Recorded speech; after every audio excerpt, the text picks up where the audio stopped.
This drawing is much bigger than it seems, where from far you might think that you see a bunch of crows, but then you zoom in and you see that one crow isn't a crow at all.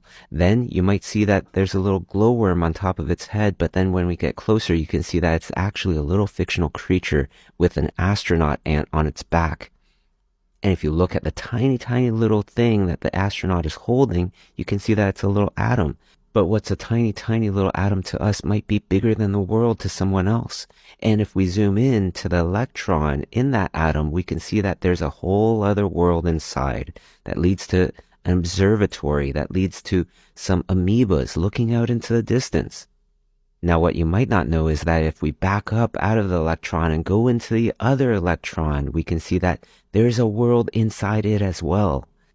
And even though both these worlds look completely different, if we search around and we just investigate, we may just see that what seems completely different and far away might be much more connected than we might just think. And if you like art, I'm not that far away as well. I teach on schoolism.com.